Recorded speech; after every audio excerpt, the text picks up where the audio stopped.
Povo abençoado do Brasil, o assunto é sério e grave. Nesta quarta-feira, 5 de junho, na Comissão de Constituição e Justiça do Senado, vão tentar aprovar a jogatina no Brasil, liberação de cassinos e bingos. Já é provado, gente, que o imposto recolhido de jogo não paga a desgraça que isso faz na sociedade. Isso é uma vergonha. Tem parecer contra da PGR, tá? Da AGU e de outras organizações. É conversa fiada a arrecadação para beneficiar o país. E outra, todo mundo sabe que jogo tem outro agravante terrível: lavagem de dinheiro do narcotráfico e lavagem de dinheiro de corrupção. Eu vou pedir a vocês, bombardeiem, divulguem esse vídeo, bombardeiem os senadores, diga não à jogatina. Tá aí, ó, os membros da CCJ. Do lado esquerdo são os titulares, você tá vendo aí, ó. Do lado direito, os suplentes, que pode votar a qualquer hora, só um titular não está. Pega esses nomes, bombardeia. E eu quero deixar aqui bem claro: 2/3 dos senadores vão disputar a reeleição em 2026. E eu vou denunciar senador que votou a favor do DPVAT, da criação do imposto, e senador que vai votar a favor da liberação da jogatina. Nós não podemos deixar isso passar. Isso é uma vergonha. Então, por favor, bombardeie os senadores e eu vou denunciar quem votou a favor desse lixo e quem votou contra. Deus tenha misericórdia do Brasil e dê juízo a esses senadores. Deus abençoe você, Deus abençoe sua família. A primeira turma do Supremo Tribunal Federal aceitou por unanimidade a denúncia da Procuradoria-Geral da República contra o senador Sérgio Moro por suposta calúnia ao ministro Gilmar Mendes. Em abril do ano passado, um vídeo no qual Moro sugere, abre aspas, comprar um habeas corpus de Gilmar Mendes, fecha aspas, repercutiu nas redes sociais. Todos os ministros seguiram o voto da relatora do caso, a ministra Carmen Lúcia. Ela entendeu que a peça acusatória tem indícios suficientes para receber a denúncia. E atribuir falsamente a prática de crime de corrupção passiva a ministro do Supremo Tribunal Federal, no caso Gilmar Ferreira Mendes. Neste caso, o denunciado agiu com a nítida intenção de macular a imagem e a honra objetiva do ofendido, tentando descredibilizar a sua atuação como magistrado da mais alta corte do país. Afastados os argumentos defensivos, parece-me suficiente, portanto, para o recebimento da denúncia, presença de indícios de autoria e materialidade, o que foi comprovado neste caso. Prova definitiva dos fatos será conduzido no curso da instrução. Presente na sessão, a defesa do senador Sérgio Moro alegou que o comentário não passou de uma brincadeira infeliz durante uma festa junina. Trata-se aqui de uma imputação do crime de calúnia, artigo 138 do Código Penal, pela utilização de uma expressão infeliz, ministro Alexandre, por parte do meu cliente. Expressão infeliz reconhecida por mim nessa tribuna e por ele também, ministra Carmen. Num ambiente jocoso, num ambiente de festa junina, em data incerta, de acordo com a denúncia apresentada, meu cliente fez uma brincadeira falando sobre a eventual compra da liberdade dele caso ele fosse preso naquela circunstância de uma prenda, de uma brincadeira de festa junina. Bom, Cauti, então a primeira turma do STF, que é formada, então vamos lembrar aqui, Alexandre de Moraes, Carmen Lúcia, Luiz Fux, Cristiano Zanin e também agora por Flávio Dino, decidiu por unanimidade aceitar a denúncia contra o crime, pelo crime de calúnia contra o senador Sérgio Moro por uma brincadeira aí que ele fez em abril do ano passado, numa festa junina. A gente resgatou esse vídeo para a gente exibir aqui. Vamos lá. Não, isso é fiança, é instituto, para comprar um habeas corpus do Gilmar Mendes. Tá, então foi em razão desse vídeo agora que a primeira turma aceitou essa denúncia por crime de calúnia. Diga lá, Carlos. Não, me pergunto se a primeira turma vai decidir criar o crime de brincadeira em festa junina, o crime de hilária, né? Crime de hilaridade, né? Não sei, podemos inventar tipificar novas tipologias de crimes, né? Temos algoritmo do ódio e crime de brincadeira em festa junina. Daqui a pouco vão prender também o Sérgio Moro, como na prisão de festa junina. É tão grotesco que se torna triste, se não cômico, tudo isso, né, Paula? Agora, a primeira turma é formada, como você estava bem falando, pelo ex-advogado do presidente Lula, que por mérito, evidentemente, advocatício próprio, né, privado do presidente, foi nomeado como ministro do Supremo Tribunal Federal. Votou para incriminar o Moro. Temos o ex-ministro da Justiça do governo Lula, do Partido Comunista do Brasil, também votou, obviamente, para incriminar Moro. Temos o Alexandre de Moraes, também votou para incriminar Moro. Ou seja, não surpreende um total de 0 pessoas essa decisão da primeira turma do STF. Agora me pergunto, na base do artigo 139 do Código Penal, crime de calúnia, vai de 6 meses a 2 anos de prisão. Eles vão prender o Moro por uma brincadeira de festa junina? E depois eles se perguntam por que o STF ele é enxurralado, ele sofre uma enxurrada de críticas todos os dias. É por essa e por outras que o STF tem uma credibilidade na mínima histórica. É por essas e por outras, aquilo que a gente fala todo dia na Oeste, que o STF, que os ministros do STF passaram de heróis nacionais ovacionados pelas ruas do Brasil e do exterior durante a época do Mensalão, durante a época do Petrolão, para pessoas que são duramente criticadas no Brasil e no exterior e sequer podem pegar um avião.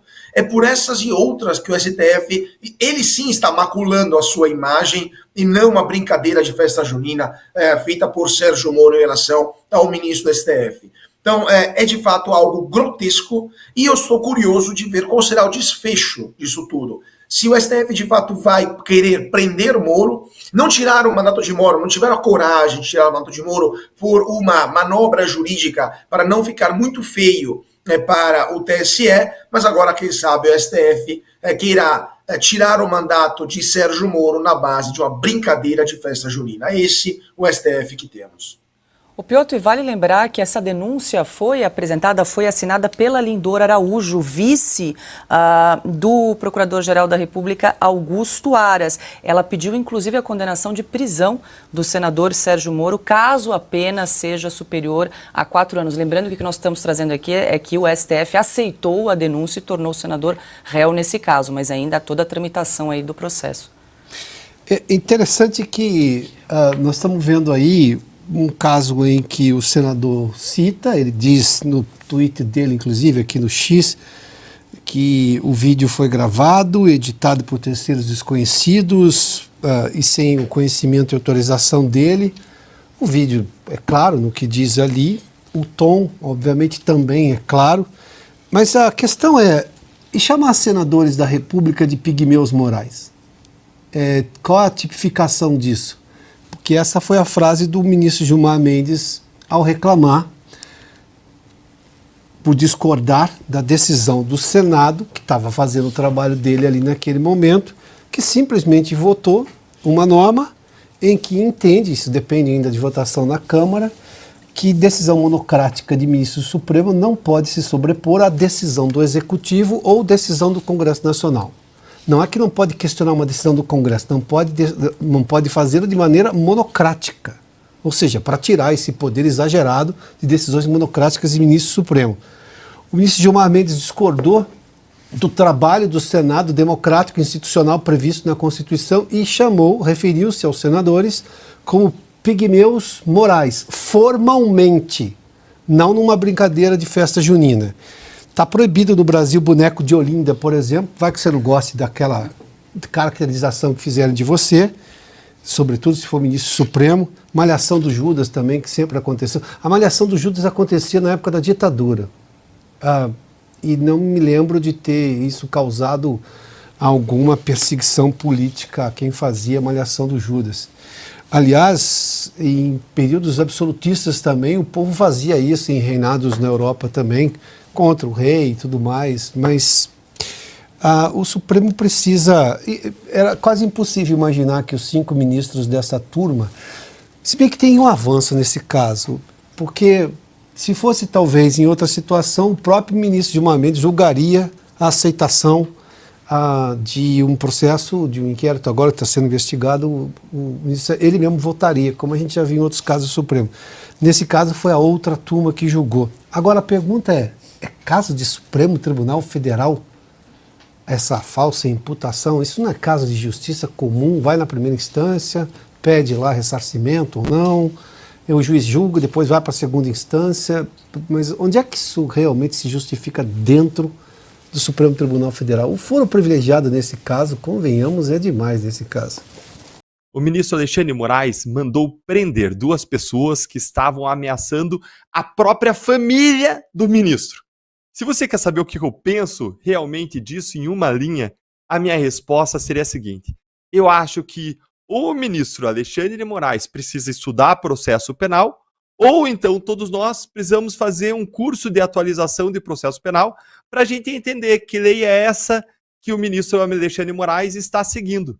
Essa decisão do ministro Alexandre de Moraes tem ilegalidades em série.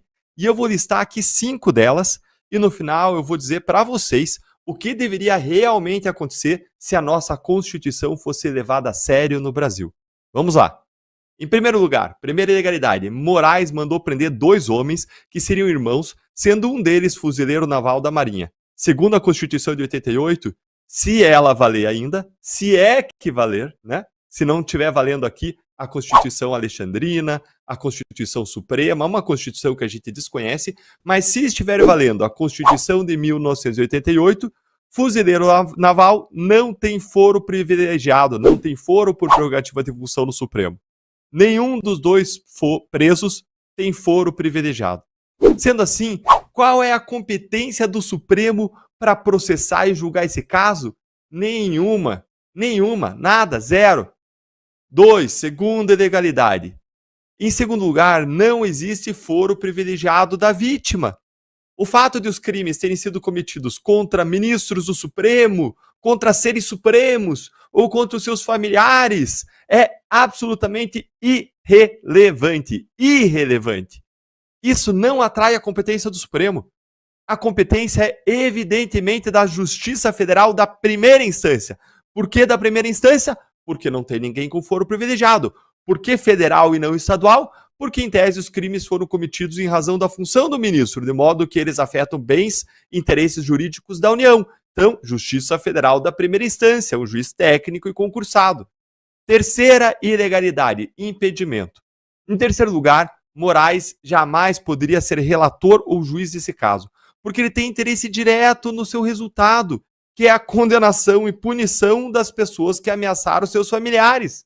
Isso aqui já era óbvio desde o começo, mas o ministro simplesmente ignorou essa regra e decidiu mesmo assim, se declarando impedido apenas depois das prisões e apenas para os crimes de ameaça, mantendo a sua própria competência e relatoria em relação ao crime de abolição violenta do Estado Democrático de Direito, o que é uma total aberração jurídica.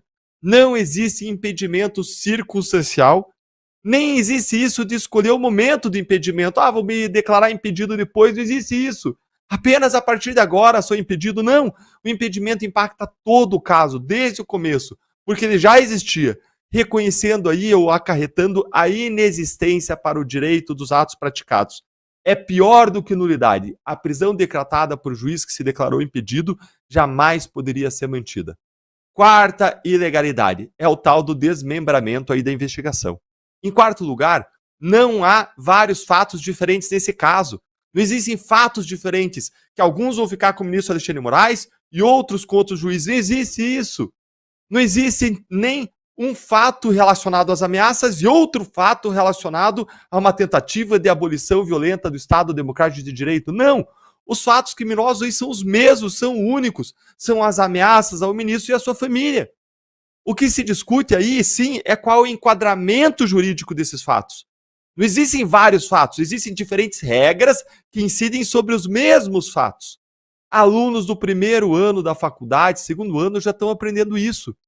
a gente fala sobre conflito aparente de normas, que são justamente como que você resolve a situação quando várias regras jurídicas incidem no mesmo caso, nos mesmos fatos. Como você decidir qual é a regra que vai reger esse caso? É a regra da ameaça ou é a regra da abolição violenta do Estado Democrático de Direito? Mas, mais uma vez, os fatos são os mesmos, os únicos. Se houver crime de abolição violenta do Estado Democrático de Direito, o que na minha visão não existe, como eu já vou dizer, então esse crime, se ele existir, ele absorve o crime de ameaça, justamente porque o crime de abolição violenta é praticado mediante violência ou grave ameaça.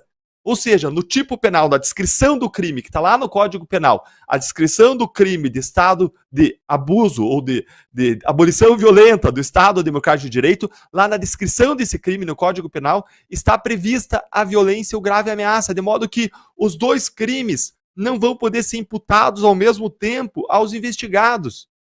E se existisse a abolição violenta do Estado Democrático de Direito, ele absorveria o crime de ameaça, que é justamente um crime contra o ministro, contra os seus familiares. Então, o ministro estaria impedido de qualquer forma, inclusive para atuar numa investigação ou processo sobre esse outro crime. Em quinto lugar, não cabe prisão. Pessoas não se confundem com as instituições. Ameaças a um ministro não são ameaças ao Estado Democrático. Ameaças a um ministro não são ameaças ao Brasil. Não há indicativos de que esse crime de abolição violenta ao Estado Democrático de Direito esteja configurado, e sim o crime de ameaça. E, em relação a esse crime, não cabe prisão preventiva. Em conclusão, a decisão do ministro Alexandre de Moraes, por ter sido dada por um juiz impedido, sequer existe no mundo jurídico, ou seja, ela é pior do que nula, ela é inexistente. Se o STF estivesse seguindo a rigor a Constituição, Moraes sequer poderia ter decidido esse caso, não só por ele estar impedido, mas também porque o Supremo não tem competência, já que os investigados não têm foro privilegiado. Tudo isso que eu estou falando não é uma matéria de interpretação. Não é algo discutível, sobre o qual caibam discussões, diferentes visões. Tudo que eu estou falando, tudo que a gente está falando aqui é absolutamente elementar. A regra é clara, é sólida, é indiscutível e ela está sendo violada. E não está sendo violada por descuido do ministro. Ele está rasgando a regra, está se lixando para a regra, está dizendo que ela não importa, dane-se o Congresso, dane-se a Constituição, dane-se a lei, dane-se a imparcialidade, porque ele é a lei. Os Supremos são a Constituição. E como é assim, eu vou dizer claramente também qual é a solução para essa prisão que foi decretada, inclusive mantida pelo ministro impedido. A solução constitucional para isso existe. E eu vou dizer para vocês qual é. Ela está lá no artigo 39 da Lei 1079 de 1950, a Lei do Impeachment. Artigo 39. São crimes de responsabilidade dos ministros do Supremo Tribunal Federal. Item 2. Proferir julgamento quando por lei seja suspeito. E ele é pior do que suspeito. É impedido, é mais do que suspeito, é super suspeito. O sistema brasileiro não prevê a figura do ministro ditador. Enquanto não for criada a figura do ministro ditador, a solução para Alexandre de Moraes é o impeachment. A questão que se coloca é, o ministro André Mendonça está certo ou ele está errado em permitir a saidinha dos presos que praticaram crimes antes da nova lei que veio agora do Congresso, que acabou com as saidinhas? Pode ou não pode, em relação a esses crimes anteriores, você acabar com a saidinha? Vai tendo saidinha ainda? Vai continuar tendo para toda essa multidão de criminosos que praticaram crimes anteriormente? Vamos recapitular um pouco o que aconteceu. Se você é uma pessoa indignada com as saidinhas temporárias dos presos, como eu, então você ficou extremamente feliz quando o Congresso Nacional, em uma demonstração de força, não só acabou com as saidinhas, mas também, na semana passada, derrubou o veto do Lula, que estava vetando o fim das saidinhas, as quais a gente sabe que são uma porteira aberta para novos crimes contra cidadãos inocentes e para a fuga dos presos. Contudo, um dia depois da vitória do Congresso, apenas um dia depois, o ministro André Mendonça, do Supremo Tribunal Federal, deu uma decisão que deixou muita gente confusa ou até perplexa, porque ele é um conservador. Então, como assim? Ele concedeu o benefício da saidinha para um homem condenado por roubo, mesmo após o Congresso ter acabado com esse benefício? Pode isso, Deltan? Seria esse mais um caso de ativismo judicial do Supremo? Calma aí que você vai entender. Como vocês já sabem, o Congresso Nacional finalmente aprovou o fim das saidinhas esse ano, acabando com esse benefício e barrando a saída temporária da cadeia dos condenados por crimes hediondos ou crimes com emprego de violência ou de grave ameaça. Também ficou proibida a saidinha temporária de quem ia visitar a família em datas festivas. E agora só pode a saidinha apenas para crimes praticados sem violência ou grave ameaça e só no caso de estudo. Só no caso de estudo e para crimes praticados sem violência e sem grave ameaça. Só que o ministro André Mendonça se deparou com o seguinte caso: o de um homem que foi condenado por roubo em 2020, com o crime, logicamente, no momento anterior, e ele teve a saída temporária concedida em 2023, depois de ele ter obtido o benefício de progressão de regime para o semiaberto. Como ele sabe, é só no regime semiaberto que cabem as saidinhas. Aí, os juízes da primeira instância, eles recusaram a saidinha para esse preso em razão da nova lei aprovada pelo Congresso Nacional, e o caso chegou rapidamente até o Supremo. E o juiz da primeira instância negou, o tribunal negou, o STJ negou e chegou no Supremo, caindo nas mãos do ministro André Mendonça. Quando o ministro Mendonça se deparou com o caso, ele aplicou um princípio geral do direito que está previsto não só na nossa Constituição, mas como também no nosso direito penal e no nosso processo penal, que é o seguinte princípio, que é o princípio da irretroatividade da lei penal mais gravosa. Grava esse princípio, eu vou repetir. Princípio da irretroatividade, ou seja, não retroage, não volta para trás para o passado, a lei penal mais gravosa, a lei penal que pune mais, que coloca uma pena maior para o crime, que aumenta o tempo de prisão, que tira benefícios penais. Essa lei que é mais gravosa, que venha depois do crime, ela não retroage. Esse princípio está previsto lá no artigo 5º, inciso 39 da Constituição. Vamos dar uma olhadinha no que ele diz? Ele fala o seguinte, é simples: não há crime sem lei anterior que o defina, nem pena sem uma prévia cominação legal. O que esse artigo está dizendo, de maneira muito simples, é que as pessoas só podem ser punidas por leis que foram criadas anteriormente ao crime que elas cometeram. Esse artigo ele contribui para que nenhuma pessoa seja perseguida politicamente pelas autoridades ou pelos poderosos por meio da aprovação de novas leis, leis posteriores ao crime, posteriores ao que você fez, que punam o que você fez, que não era crime, ou então que aumente a sua punição. Afinal de contas, eles acham que a sua punição era muito breve, muito mansa, muito leve. Afinal de contas, não é todo caso que eles conseguem manter no Supremo e punir uma senhorinha com uma Bíblia com um terço na mão com 17 anos de prisão.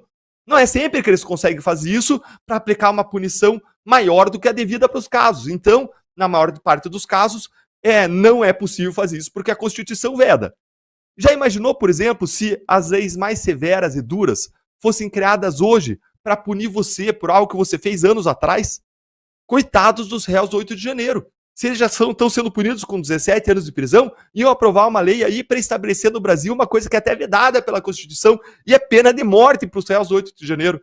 Não seria justo, porque lá atrás você agiu e se comportou de acordo com a lei que existia naquele momento. E você não sabia que novas leis poderiam vir a ser criadas no futuro. É por isso que no direito penal a lei só retroage não em malefício do réu, mas só para beneficiar o réu, nunca para prejudicar. Se uma lei nova vem e acaba com o crime, abole o crime, ou se vem uma lei nova e diminui a pena, essa lei nova se aplica sim para o réu, mas é uma lei que poderia prejudicá-lo. E essa visão que eu estou passando para vocês não é uma coisa que se discuta, é uma visão unânime entre todos os estudiosos e entre todos os tribunais. Na época em que o réu, no caso do Mendonça, ele foi alvo da decisão dele, se você olhar ali essa decisão, você vai ver quando que ele praticou crime. Ele praticou crime lá atrás, e quando ele praticou crime lá atrás, a saidinha só era proibida nos casos de crimes hediondos. Ou seja, dava para dar saidinha para quem praticava crime com violência ou grave ameaça. E nesse caso do André Mendonça, que foi julgado por ele, o condenado não tinha praticado crime hediondo, ou seja, ele estava apto a receber a saidinha. Pela lei da época do crime, o réu tinha direito a esse benefício, que era a saidinha. Assim, o ministro André Mendonça ele entendeu que o réu ainda possui o benefício da saidinha temporária, porque esse benefício ele era garantido pela lei da época do crime, que era anterior, e era mais favorável do que a nova lei do Congresso, que acabou com a saidinha. Conseguiram entender agora? Agora, eu preciso reconhecer para vocês, contar para vocês, confessar que essa decisão do ministro André Mendonça deixa um gosto amargo na boca. Ela nos deixa, de certa forma, desconfortável. Por quê?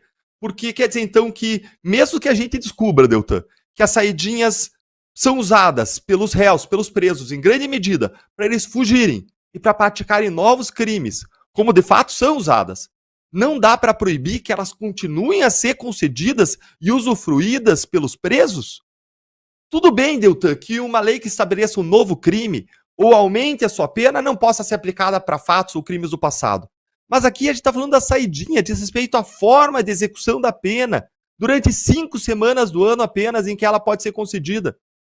Gente, ainda assim, os estudiosos e tribunais entendem que esse tipo de benefício, a saidinha, diz respeito à liberdade, ou seja, trata da punição. Não é uma mera regra de processo, como uma regra sobre prazo da defesa, prazo de recurso, que poderia livremente retroagir, ser aplicada para casos de crimes praticados no passado. Não, agora a gente está falando de uma regra que diz respeito ao direito penal, ao quanto de pena em cadeia que a pessoa vai cumprir. Assim, um tratamento mais desfavorável, como esse estabelecido pelo Congresso, acabando com as saidinhas, não poderia retroagir. Então, Deltan, não tem saída para essa questão das saidinhas? Os presos vão continuar a usufruir de saidinhas por anos? Pela regra da irretroatividade da lei penal maléfica, ou seja, a lei penal maléfica não retroage, por essa regra, sim, os presos vão continuar usufruindo das saidinhas. Entretanto, existe uma válvula de escape, uma saída para proibir as saidinhas desde já, e eu vou explicar para você qual que é essa válvula de escape, qual é a saída para o caso das saidinhas. A lei de execução penal, ao prever a saidinha, ela não deu a saidinha como um direito dos presos, mas como uma possibilidade discricionária que o juiz pode ou não conceder. Se você abrir o artigo 122 da Lei de Execuções Penais, você vai ver que ele estabelece que os condenados que cumprem pena em regime semiaberto, eles poderão obter autorização para saída temporária do estabelecimento sem vigilância direta. Ou seja, a saidinha é uma faculdade, o juiz aprecia, ele tem uma certa discricionalidade em conceder ou não.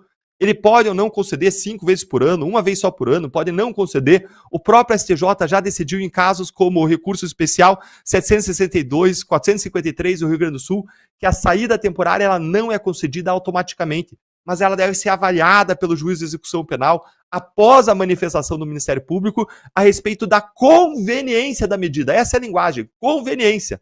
Então, com a nova lei que veio agora do Congresso Nacional, cabe aos juízes tomar em conta que a sociedade entendeu, por meio dos seus representantes, que a saidinha não é benéfica para a sociedade. Isso, por si só, recomenda que os juízes passem a conceder as saidinhas a partir de hoje apenas a título excepcionalíssimo, em caráter individual, a presos cujos crimes pretéritos, comportamento pretérito e comportamento carcerário atual recomendarem. Assim, para decidir conceder ou não esse benefício à saidinha, as autoridades podem exigir, por exemplo, agora, o exame criminológico do preso por meio de uma comissão multidisciplinar para avaliar se esse benefício vai ser seguro e benéfico para a sociedade caso a caso. Essa discricionariedade do juiz nessa decisão, gente, pode e deve tomar em conta a visão que foi expressada pela sociedade por meio do Congresso Nacional ao estabelecer essa nova lei que veda as saidinhas. Aliás, isso é uma visão, é tomar em conta qual é a visão da sociedade sobre o bem comum, sobre o que é melhor. E a gente tem essa abertura, o juiz tem essa abertura, porque a nossa lei dá essa abertura para o juiz. Lá no artigo 5º da Lei de Introdução às Normas do Direito Brasileiro, eu separei aqui para ler para vocês. Ele diz o seguinte: na aplicação da lei, o juiz vai atender aos fins sociais a que ela se dirige e às exigências do bem comum. Resumindo, o ministro André Mendonça ele fez aquilo que um juiz deve fazer. Ele aplicou a lei e não as suas vontades ou interesses pessoais, interesses ideológicos, segundo aquilo que todos os estudiosos e cortes entendem que é o devido. O ministro André Mendonça é um homem de fé, é evangélico e é bem possível, provável, que ele também seja favorável ao fim das saidinhas. Mas durante o exercício do seu ofício como juiz, como magistrado, o ministro ele se comportou exatamente como o juiz deve se comportar. Ele aplicou e interpretou a lei como ela foi escrita e planejada para ser aplicada, desconsiderando as suas próprias opiniões ou gostos pessoais, bem diferente do que outros ministros do Supremo fazem. Talvez os demais ministros do Supremo possam seguir esse exemplo. E essa visão técnica é o que a gente espera, aliás, dos outros ministros, que podem querer derrubar o fim da saidinha por completo, porque é isso que o governo Lula quer. O governo Lula ele tenta ganhar no Supremo o que ele perde no Congresso. Existe aí um novo tipo de presidencialismo de coalizão, não mais parlamentar, mas judicial. O governo Lula governa com o judiciário. É a tal da lua de mel, como definiu um ministro do Supremo. Contudo, a gente espera que o Supremo seja técnico e mantenha a decisão no Congresso. Afinal, é ridículo o Supremo querer derrubar o fim das saidinhas, dizendo que o fim das saidinhas violaria direitos humanos, quando esse tipo de benefício, a saidinha, não existe nos países civilizados em geral, os quais respeitam os direitos humanos bem mais do que o Brasil. Ao mesmo tempo, como eu expliquei para vocês, existe, desde logo, um modo, um caminho para a gente fazer valer a vontade da sociedade para grande parte dos casos. Existe sim como a gente fazer valer o fim das saidinhas, e isso por meio da abertura que a lei de execução penal já dá para os juízes de execução penal, que podem tornar a saidinha algo muito excepcional, como é permitido pela lei, como a sociedade espera e como aquilo que é, como diz lá a lei de introdução às normas do direito brasileiro, o melhor para o bem comum. Bom, e mais um petista aderiu ao comício sem plateia em lugar movimentado, como bem definiu Augusto Nunes. O modelo que foi eternizado por Lindenberg Farias agora tem adesão também de José Guimarães.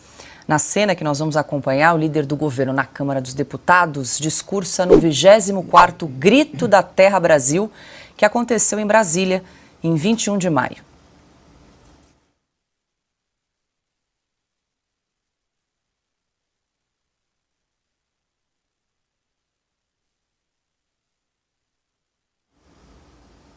Bom, enquanto a gente ajusta o som aqui, Augusto, porque vale a pena ver de novo, não sei se nós temos o do Lindenberg, Faria, que a gente sempre exibe aqui no programa. É um modelo, né? Um modelo, porque daí depois a gente vê a cópia, né, que foi reproduzida. Vamos lá, primeiro o Lindenberg e depois a gente volta para o Zé Guimarães. Não tem que ser feito. Na época do Lula, a situação era diferente.